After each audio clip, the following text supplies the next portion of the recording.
Bismillahirrahmanirrahim. Assalamualaikum warahmatullahi wabarakatuh.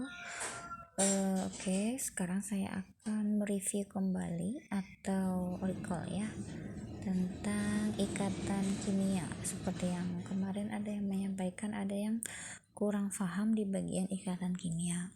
Oke, saya mulai dari slide awal saja.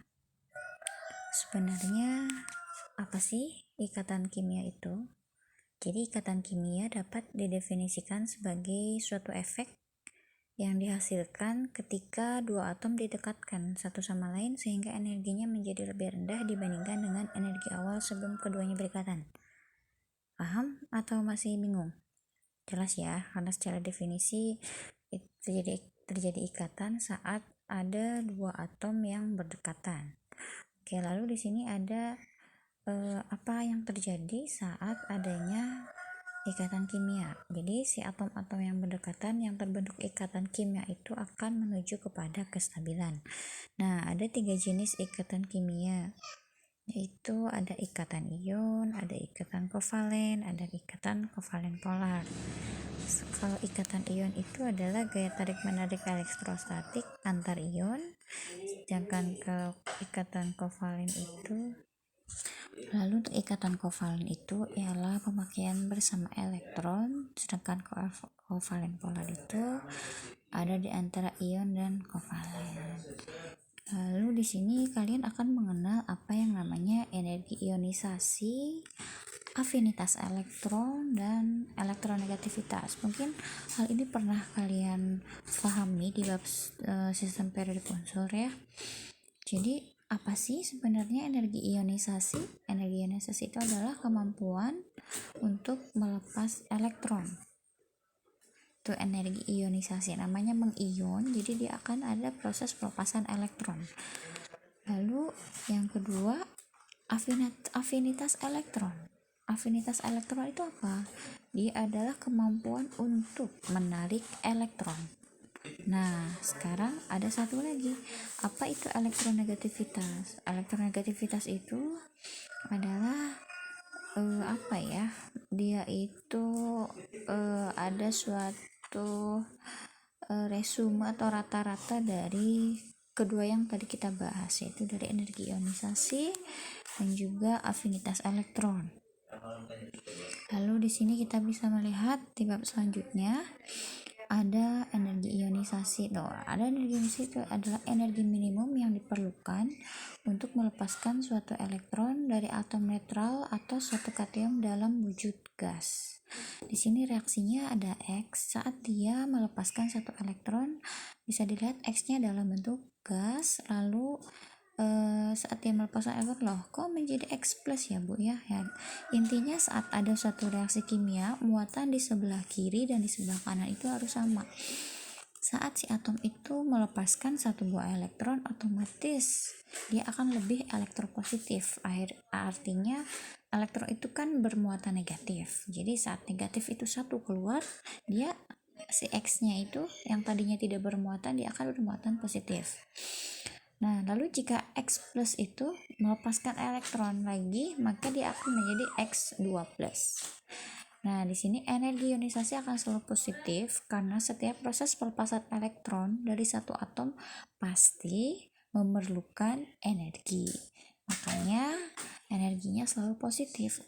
Jadi saya pertegas kembali, energi ionisasi ini akan selalu positif karena saat melepaskan elektron itu kita memerlukan energi. Nah, lalu di tabel sini ada beberapa energi ionisasi dari beberapa elemen, dari mulai hidrogen sampai kalsium.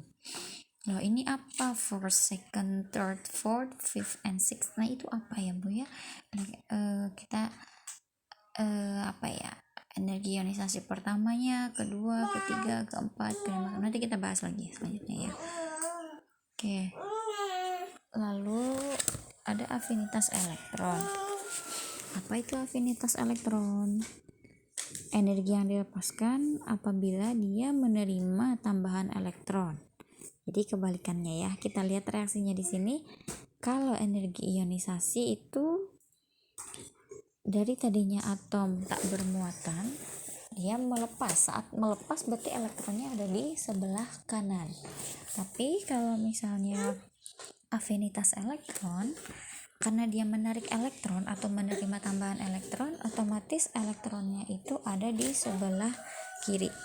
Kita lihat di sini saat satu atom menerima satu elektron, kita bisa bayangkan dia tidak bermuatan, tapi akhirnya dia mendapatkan satu muatan negatif. Otomatis yang tadinya netral akan menjadi bermuatan negatif. Lihat di sebelah kanan tanda panah, X ditambah elektron menjadi X min, yaitu muatannya jadi negatif karena dia menerima tambahan elektron. Dan di sini energinya bisa positif, bisa negatif, tergantung dari unsurnya. Jadi tidak mutlak seperti energi ionisasi, tergantung ya. Nah, di sini ada beberapa tabel untuk afinitas elektron beberapa atom. Silakan kalian bisa melihat di sini bagaimana trennya, misalnya dalam satu golongan, bagaimana afinitas elektron dari atas ke bawah, atau dalam suatu periode bagaimana afinitas elektronnya. Ingat ya, jangan ketukar dengan energi ionisasi. Kalau energi ionisasi itu adalah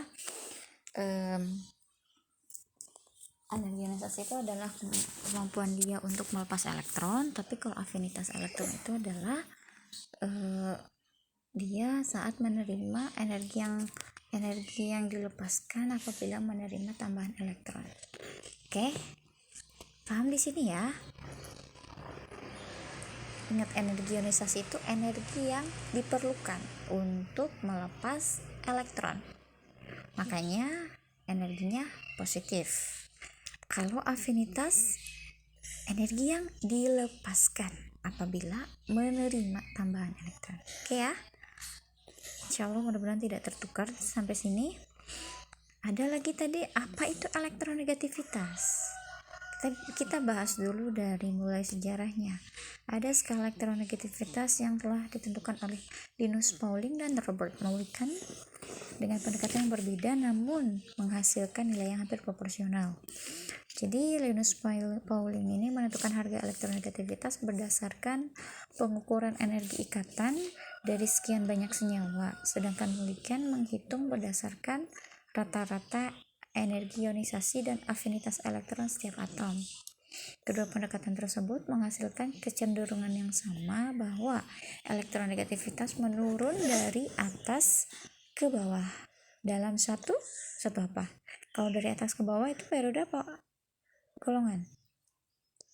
Dari atas ke bawah. Golongan ya. Satu golongan, maka si elektronegativitasnya akan menurun dari atas ke bawah. Jadi yang paling besar di mana elektronegativitasnya? Di atas atau di bawah? Di mana coba?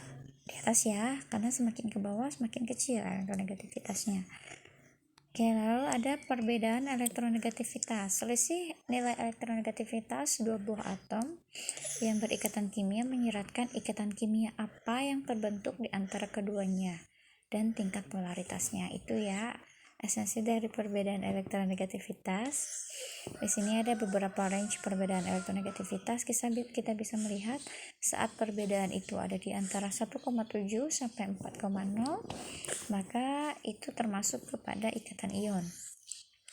Kalau untuk range 0,3 sampai 1,7 itu ikatan kovalen polar. Kalau untuk 0,0 sampai 0,3 dia ikatan kovalen. Apanya Bu ini 1,7? Apakah nilainya atau bagaimana Bu? Saya ini kok ada 1,7 sampai 4. Jadi kan tadi kita lihat ke atas lagi ya. Misal ada elektronegativitas mana ya? Jadi itu adalah perbedaannya. Jadi bukan satu atom itu elektronegatifnya berapa, tapi kita bisa melihat dari selisih elektronegativitasnya antara atom yang satu dengan yang lain. Misal nih, kita melihat H2. Misal kalian ikatan apa yang terjadi pada H2? Apa yang bisa kalian lakukan? Kalian lihat dari perbedaan elektronegativitasnya. Saat dia mendekati 0, karena dia kan atomnya sama ya, otomatis dia ikatan kovalen. Tapi saat perbedaan elektronegativitasnya lumayan tinggi, ya antara 1,7 sampai 4, itu bisa kalian simpulkan bahwa ikatan yang terjadi antara keduanya adalah ikatan ion. Oke. Jadi saat elektronegativitasnya kecil itu mungkin ikatannya hanya ikatan kovalen. Tapi kalau semakin besar berarti dia semakin polar dan mungkin sampai ke ikatan ion. Nah, bagaimana sih cara terbentuknya ikatan ion? Ikatan senyawa ion itu terbentuk dari ikatan ion melalui proses. Yang pertama, ionisasi atom pertama menghasilkan ion positif. Lalu penangkapan elektron oleh atom kedua menghasilkan ion negatif. Yang ketiga, pembentukan ikatan ion melalui gaya Coulomb antara kedua ion tersebut. Wah, bingung nih Bu. Saya bingung, ada ionisasi atom pertama, ada juga penangkapan elektron oleh atom kedua. Maksudnya itu bagaimana ya Bu kira-kira mekanismenya? Oke, kita bisa lihat di slide selanjutnya ya. Nah, jadi suatu atom itu ya, jika kalian dulu belajar di SMA mungkin ada struktur atom juga ya. Kemarin juga kita ada struktur atom. Jadi kita lihat di sini misal aja ya, contohnya juga ada atom natrium. Nah, kita lihat definisinya di sini. Ionisasi atom pertama menghasilkan ion positif. Kebayang nggak reaksi kimianya seperti apa? Dia mengalami energi ionisasi menghasilkan ion positif. Misal nih, Na menjadi Na plus tambah 1 elektron. Ingat ya, energi ionisasi itu energi yang diperlukan untuk melepas 1 elektron. Jadi seandainya saya punya atom natrium di sebelah kiri ya, Na menjadi Na plus elektron. Nah, itu yang pertama. Lalu yang kedua itu ada penangkapan elektron oleh atom kedua menghasilkan ion negatif. Misal ada Cl ya. Cl di sini dia menerima elektron. Cl tambah elektron. Dia menghasilkan Cl-. Lalu untuk setelah itu maka akan terjadi ikatan ion melalui gaya Coulomb antar kedua ion tersebut. Enaknya kalau ada papan tulisnya di sini ya. Coba sebentar ya. Sini.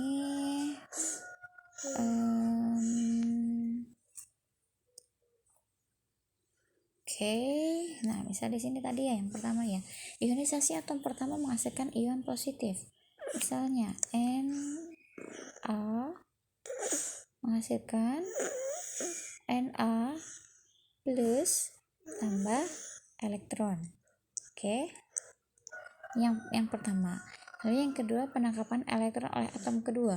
Saya Cl di sini. Cl dia menambah tambah elektron, jadi menghasilkan ion negatif, menghasilkan Cl-. Kalian sudah paham di sini ya, mengapa elektronnya ada di kanan untuk Na dan di kiri untuk Cl di kiri itu karena Na melepaskan ya, tapi Cl menerima. Nah, lalu di sini akan terjadi kalau reaksinya seperti ini, jadi nanti Na plus Cl, NaCl ya, maaf, aduh nggak ada delete.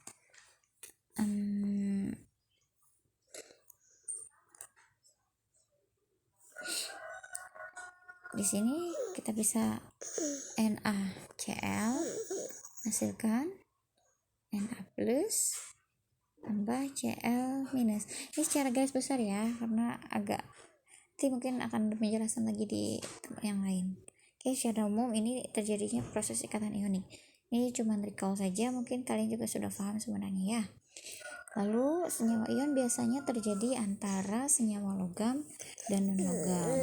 Bukan berarti selalu antara besi dan bukan besi. Misalnya kalian sudah tahu senyawa-senyawa logam ada di sistem periode unsur, mana saja yang termasuk logam dan mana saja yang bukan termasuk logam atau non-logam. Oke. Ini ada ikatan ion, ini penjelasannya ya. ada atom Na yang tidak bermuatan, lalu atom Cl tidak bermuatan. Ikatan yang kedua, ikatan ion terbentuk antara dua atom dengan muatan yang berlawanan. Ya tadi ya, reaksinya yang telah saya tuliskan jadi Na+ sampai Cl- jadi ada NaCl. Oke, selanjutnya kita bahas kembali di energi Kisi. Apa sih energi Kisi? The energy required to completely split a mole of a solid ionic compound into its gaseous ions. Apa itu artinya? Jadi energi yang dibutuhkan untuk memisahkan satu mol dari senyawa ionik yang berupa padatan menjadi fasa gasnya, itu energi Kisi, atau dalam bahasa Inggrisnya lattice energy. Jadi energi yang berhubungan dengan interaksi elektrostatik di sini akan dijelaskan dengan hukum Coulomb. Kalian di fisika mungkin udah belajar hukum Coulomb ya. Ada E sama dengan kaki kuadrat per D atau per R dulu ya. Itu fisika waktu kalian SMA mungkin. Nah, ini hukum Coulomb. Jadi kalau di sini EL sama dengan K kali Q1 kali Q2 per D. Di sini ada tabel untuk energi Kisi, dia akan meningkat seiring dengan naiknya muatan ion. Dan dia juga akan meningkat seiring dengan menurunnya ukuran ion. Nah, oke. Jadi dia akan sebanding dengan muatan ion. Energi Kisi itu berbanding lurus dengan naiknya muatan ion, sedangkan dia akan berbanding terbalik dengan ukuran ion. Oke. Ya, di sini ada energetika ikatan ion. Mungkin lebih jelasnya lagi. Di sini ada memperhitungkan ketika bentuk energi ionisasi, afinitas elektron, dan energi Kisi. Kita lihat di sini ada diagram ya, diagram energi. Bu, saya kurang paham nih Bu, bagaimana diagram energi Kisi ya. Untuk jelasnya nanti kalian bisa baca di buku ya. Tentang ini ada contohnya untuk energi Kisi dari NaCl. Ini sekilas aja untuk reaksi setengah reaksi dari NaCl. Oke, lanjut.